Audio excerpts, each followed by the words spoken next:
I hope that you're enjoying reading, because sometimes these can feel like they're a little bit heavy, but I don't want you to get sort of bogged down in them. I want you to see that the message that God was giving through Hosea to the people of Israel then was very much the same as God speaks to us today. The message he gives for our world is just as important, in fact more important for us to be thinking about. Hosea continually proclaims that God is the only hope for restoration. And when you think about it, that is the ultimate message of the gospel, isn't it? That God is our only hope to be restored as his people. There is no forgiveness and cleansing in no other but God himself. The writer R.C. Sproul said this: Hosea's prophecy not only defines Israel's sins, but it also warns of impending judgment because of them. The nature of the judgment is twofold. The land of Israel would be laid desolate, which it was, of course, and its inhabitants would be thrown into exile, which of course happened as well back in the 7th century BC. Although judgment would certainly come upon Israel, Hosea includes a note of joy and hope for the people of God in the future after judgment.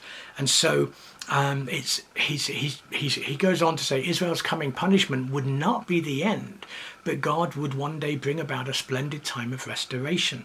So you think about that and think about the message that we have today from this thing, that if we put ourselves in the place of Israel there and think about God speaking to us, he's saying, look, there is always hope for us.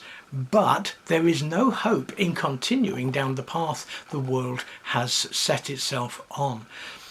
If we're going to just ignore God, then we have to recognize that ignoring God and ignoring his ways and ignoring his gospel will have consequences for us. But the great news about it is that, of course, if we turn from our sin and if we focus on God and if we come back to him and ask him to restore us through forgiveness and cleansing of our sin, then there is positive hope for our future, not just our future here and now on earth, but also our eternal future with him. So this is a really important message. It took hundreds of years for Israel to finally get itself sorted out and get back to God.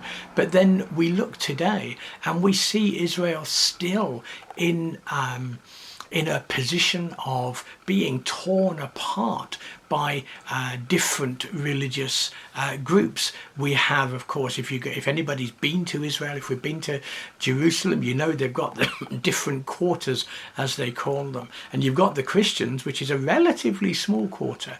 You've got the Muslims, which is another quarter. All of this shows the unrest of faith in God and the different ways in which people are trying to find God in those different situations. And we are called to be the people who support Israel, to pray for Israel. God's word says, pray for the peace of Israel. Those who love you will prosper, which is a powerful word indeed.